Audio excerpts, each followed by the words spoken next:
안녕하세요. 머니네버슬립 짐즈 에디터입니다. 이번 2025년 1분기 테슬라 실적 발표 때 또 일론 머스크가 옵티머스에 대한 한 가지 재밌는 발언을 했죠. 그는 이번 어닝콜에서 올해 안으로 수천 대의 옵티머스가 테슬라 공장에서 가동될 예정이다 라고 밝혔는데요. 여기까지는 사실 이전에 그 올헨즈 행사에서 했던 발언과 동일한 내용인데, 이어서 한 말이 상당히 재밌었습니다. 즉 그는 옵티머스가 역사상 그 어느 제품보다도 더 빠른 속도로 양산을 달성할 것으로 예상한다 라면서 2030년, 아니 어쩌면 2029년까지 연간 생산 100만 대에 도달할 수 있다고 자신한다 라고 말을 했어요.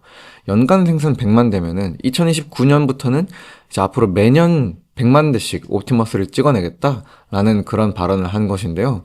야, 정말 그야말로 어마어마한 포부라고 할 수 있겠습니다. 테슬라가 전기차 생산량 연간 100만 대를 달성하기까지도 수년이 걸렸는데, 야, 옵티머스를 이렇게 빠른 속도로 양산을 달성할 수 있을 거라고? 이런 말 들으면서 여러 가지 좀 생각이 들었던 것 같은데요. 2021년 당시에는 옵티머스를 공개한다라고 하면서 이렇게 그냥 쫄쫄이 옷을 입고 나온 사람이 춤을 추는 이랬던 모습에서 2014년에는 실제로 이 위 로봇 행사를 하면서 실제 기계들이 움직이고 춤을 추는 모습을 보여주기까지, 이런 발전을 이룬 것만으로도 야, 이게 말이 되는 속도인가 싶은 장족의 발전을 이룬 것인데, 여기서 멈추지 않고 이제는 2029년에 100만 대 옵티머스를 생산하기까지 이르겠다고 한다니 정말 원대한 포부인 것은 분명해 보입니다. 그러나 우리 잘 아는 것처럼 일론 머스크가 시간표를 잘 지키기로 유명한 CEO는 아니잖아요.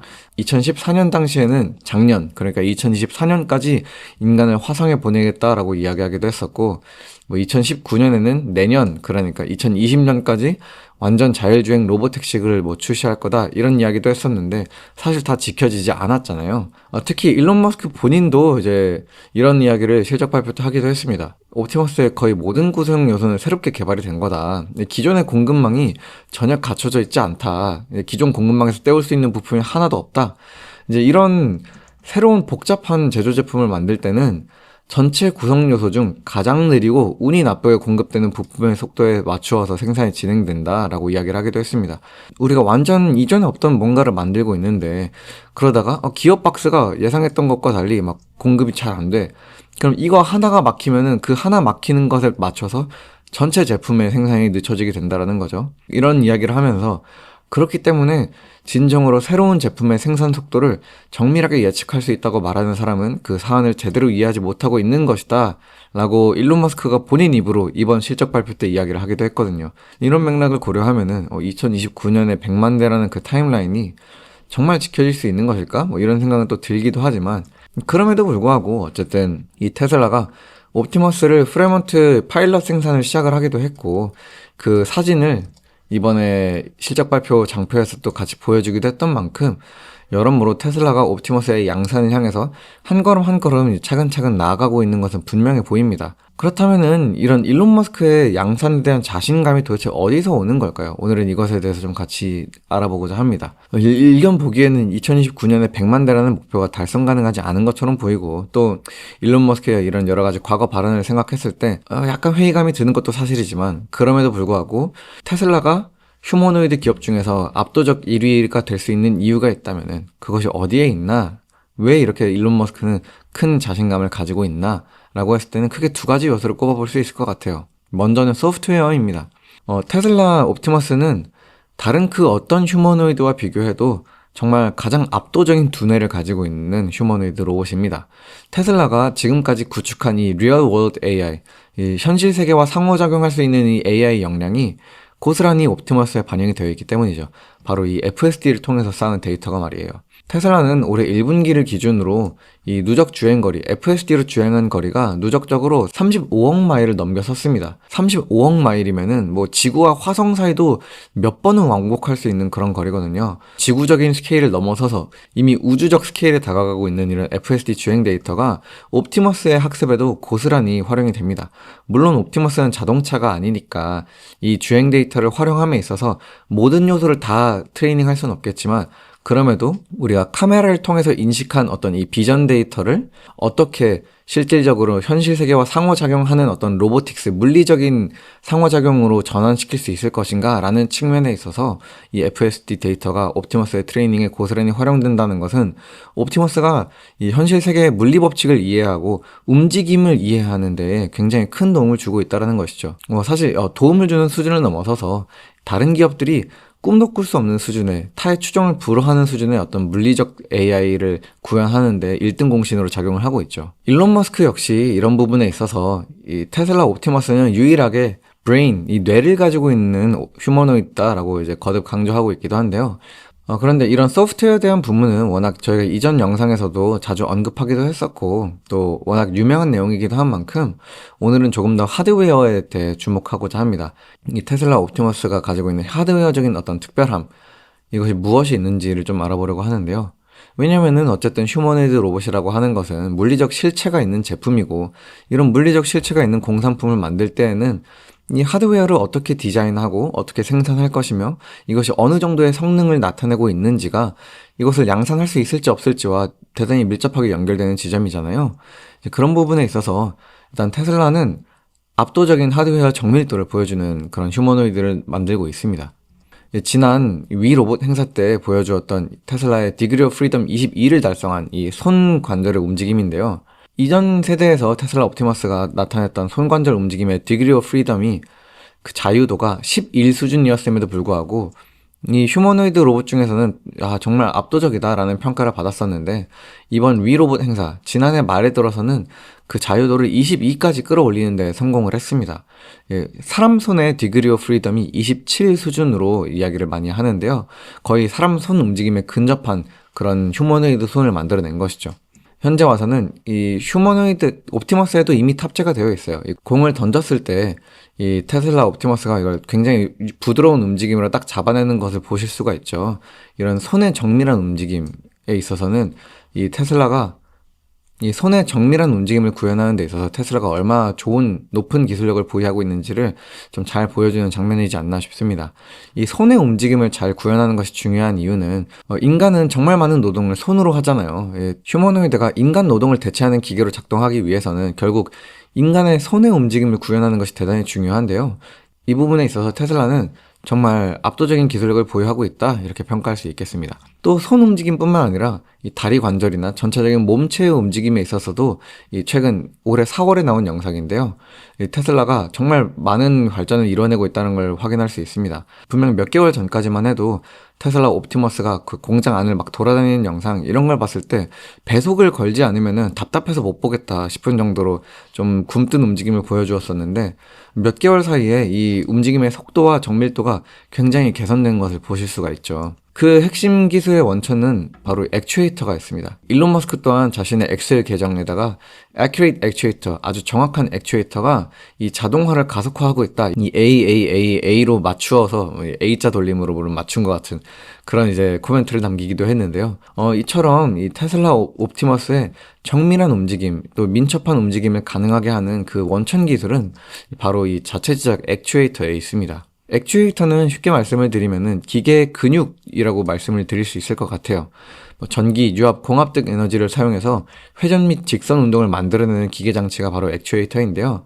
이 액추에이터는 로봇의 각 관절 부위 등에 들어가서 로봇이 걷고 들어 올리고 잡는 동작들을 가능하게 합니다. 그런데 이 액추에이터를 설계하고 생산하는 데 있어서 가장 큰 걸림돌이 한 가지 있는데요. 그것은 바로 인간의 관절이 너무 다양하다라는 거예요. 실제 인간은 100여 개의 관절을 가지고 있습니다. 그런데 우리가 휴머노이드 로봇을 제작함에 있어서 그 100여 개의 관절을 다 구현하고자 한다면은 이는 사실상 이걸 양산을 하지 말라는 소리가 되겠죠. 지금 단계에서 아주 먼 미래에는 나중에 더 시간이 지나고 나서는 정말 100여 개의 관절을 모두 구현한 그런 휴머노이드가 나올 수도 있겠지만 현 단계에서는 우리가 꼭 필요한 최소한의 관절만을 구현을 하고 이것을 가지고 인간의 움직임을 모사하는 방향으로 휴머노이드를 개발해야 할 텐데요. 그렇게 추렸을 때에도 테슬라는 총 28개의 관절 움직임을 구현을 해야 하는 그런 과제를 안고 있었습니다. 28개의 액추에이터를 각각 따로 설계하고 그 각 관절의 움직임을 최대한으로 구현할 수 있을 만한 어떤 부품을 만든다고 가정하면은 이 하나의 액추에이터에도 들어가는 그 또 세부 부품들이 엄청나게 다양한데, 야, 이걸 어느 세월에 양산을 하냐라는 이제 문제가 발생을 하는 거죠. 28개 액추에이터를 어떻게 해서든 더 개수를 줄여나가야만 하는 그런 과제를 안고 있는 것인데요. 이 부분에 있어서 테슬라는 각각의 관절 움직임을 시뮬레이션을 통해서 어떻게 하면은 우리가 이 여러 개의 관절을 좀 그루핑을 통해서 하나의 액추에이터로 여러 개의 관절 움직임을 구현할 수 있게끔 하는 그런 이 액추에이터의 필요 개수를 최소화하는 과제를 해결할 수 있을 것인가에 대해서 접근을 하기 시작했어요. 결론부터 말씀드리면은 테슬라는 이 각 액추에이터들을 시뮬레이션을 통해서 그루핑을 했고요. 여기 보시면은 이 색깔별로 막 나누어져 있는 걸 볼 수가 있잖아요. 이 하나의 색깔, 같은 색깔을 공유하고 있다는 것은 이제 같은 종류의 액추에이터로 그 해당 부위의 움직임이 구현이 가능하다라는 것인데요. 이와 같은 이 시뮬레이션과 그루핑 과정을 통해서 테슬라는 28개의 관절 부위를 총 6개의 액추에이터로 구현하는 데 성공을 했습니다. 이 액추에이터의 종류는 크게 두 종류가 있어요. 하나는 로터리 액추에이터가 있고요. 하나는 리니어 액추에이터가 있는데요. 뭐 이름 그대로 로터리는 회전 운동을 만들어내는 그런 장치고요. 리니어는 직선 운동, 이 앞뒤로 밀고 당기는 그런 움직임을 만들어내는 액추에이터라고 말씀드릴 수 있겠습니다. 이처럼 이 복잡한 움직임의 구현을 딱 6개의 부품만 가지고 가능하게 만드는 이런 간소화가 가능했던 이유는 테슬라가 휴머노이드 아키텍처를 처음부터 끝까지 수직 계열화를 통해서 통합적으로 설계하고 있기 때문에 그렇습니다. 이 부품 하나하나를 다 자체적으로 설계하고 생산을 하고 있으니 그 과정에서 매우 극단적인 효율성을 추구할 수 있게 된 것이죠. 사실 액추에이터뿐만 아닙니다. 테슬라는 이 전기차에 들어가는 여러 모터나 카메라, 배터리, 이 자율주행을 위한 컴퓨터 칩 이런 것들 역시 옵티머스에서도 고스란히 그대로 가져다가 활용을 하고 있는데요. 전기차 제조 역량이 옵티머스로도 그대로 이어지는 이 테슬라의 제조 역량, 수직 계열의 역량이 그대로 옵티머스에서도 이것의 양산을 가능하게 만드는 핵심적인 힘으로 작용하는 그런 요소가 되고 있는 것입니다. 일론 머스크는 이전부터 꾸준히 테슬라의 가장 큰 역량은 제조 역량이다. 우리가 가진 팩토리가 우리의 제일 큰 힘이다. 라고 여러 차례 이야기해온 바 있는데요. 그런 양산을 달성하는 능력이 옵티머스에 있어서도 빛을 발하고 있는 것입니다. 일론 머스크는 옵티머스가 양산이 되기 시작하면은 이것이 완전 the next big thing이 될 것이며 이전에 나왔던 그 어떤 혁신 제품과 비교했을 때 최소 10배에 달하는 그런 가치를 창출해낼 수 있을 것이다 라고 전망을 했습니다. 이런 일론 머스크의 전망이 사실이라면은 투자자 입장에서는 휴머노이드만한 이 투자 기회도 없겠죠. 특히 이 휴머노이드가 투자자 입장에서 굉장히 매력적인 투자처로 다가오는 이유는 이것이 하드웨어 산업이기 때문에 그렇습니다. 이 하드웨어 산업은 본질적으로 소프트웨어 산업과 비교했을 때 훨씬 더 복잡한 밸류체인을 가지고 있으니까요. 예를 들어서 메타가 페이스북을 개발을 했을 때 이 SNS 플랫폼이 등장함으로써 이것이 많은 가치를 창출하는 것은 사실인데 그 가치를 누가 수혜를 입느냐, 이 SNS를 통해서 어떤 기업들이 수혜를 입느냐라고 꼽아보았을 때는 사실 직접적인 수혜 대상으로는 먼저 메타를 제외하고는 그렇게 많은 기업들을 우리가 꼽을 수 없는 것이 사실입니다. 물론 그 SNS 플랫폼의 등장으로 인해서 관련한 소프트웨어 기업들이 몇 가지 더 수혜를 본 기업들이 있었겠지만 본질적으로 하드웨어 제조업과 비교하면은 이 밸류체인이 넓지 않은 것이 사실이죠. 그런데 휴머노이드 같은 로봇은 그 휴머노이드 하나를 만들기 위해서 들어가는 부품과 원자재와 유통과 굉장히 그 밸류체인의 단계가 세분화되어 있잖아요. 그러다 보니 투자자 입장에서는 훨씬 더 투자할 수 있는 그 기업들의 폭도 넓어지는 것이 사실입니다. 일례로 모건 스탠리는 올해 2월에 휴머노이드 100이라는 보고서를 발간했는데요. 이 휴머노이드 로봇의 밸류체인을 분석해서 우리가 주목할 만한 100개 기업을 꼽은 그런 보고서입니다. 아직 휴머노이드 산업이 본격적으로 출발하지 않았는데 벌써부터 우리가 주목해야 할 기업들이 이렇게 많다라는 것이죠. 모건 스탠리는 휴머노이드 산업이 장차 1조 달러도 넘는 수준의 그런 가치를 창출해낼 수 있을 것이다 라고 이야기를 하면서 이 휴머노이드 로봇을 하나를 만들어내는 데 들어가는 여러 부품들, 이 밸류체인에 대해서도 함께 언급을 했습니다.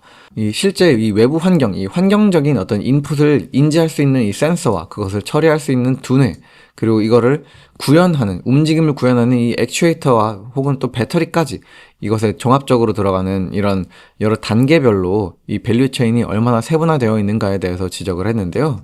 여기 보시게 되면 실제로 이 브레인 기업들, 이 뇌에 들어가는 칩이라던가 이 파운데이션, 이 AI라던가 이런 걸 개발하는 기업들과 인테그레이터, 이 모든 것들을 다 통합하여서 이 실질적인 최종 휴머노이드 제품을 만들어내는 기업과 이 바디, 이 몸체를 만들어내는데 물리적으로 몸을 구현하는 데 있어서 들어가는 여러 소재, 부품 등을 생산하는 기업들, 이렇게 크게 세 분류로 나누어 보았을 때 이 바디 영역에 가장 다양한 종류의 기업들이 있는 것을 우리가 볼 수 있습니다. 뭐 사실 너무 자연스러운 일이죠. 우리가 어떤 물리 제품을 만드는 데 있어서는 그 소부장 체인이 굉장히 잘 갖추어져 있어야만 최종 제품이 생산이 될 수 있기 때문에 그렇습니다. 이런 맥락에서 휴머노이드 시장이 커지면 커질수록 이렇게나 많은 이 100개의 기업들, 뭐 100개뿐만 아니라 사실 여기서 모건 스탠리가 다루지 않은 아직 비상장사로 존재하는 수많은 기업들이 잠재적 투자처로서 떠오를 수 있다라는 것이죠. 네, 오늘 이렇게 간략히 이 테슬라의 휴머노이드가 가지고 있는 여러 특별한 역량들, 특히 하드웨어 역량을 중심으로 좀 살펴보았는데요. 일론 머스크가 꿈꾸는 이 옵티머스의 양산이 실제로 이루어지게 되고 그 옵티머스의 양산 과정을 보면서 또 여러 경쟁사들 또한 이 산업에 더 적극적으로 뛰어들게 될 때 투자자인 우리의 입장에서 앞으로 이 휴머노이드 산업이 만들어낼 무궁무진한 가치, 특히 뭐 소부장과 여러 밸류체인 전체에 걸쳐서 얼마나 많은 투자 기회들을 우리가 모색할 수 있을지 면밀히 살피면 좋겠습니다. 머니네버슬립 뉴스레터와 네이버 프리미엄 콘텐츠 지금 바로 구독해보세요.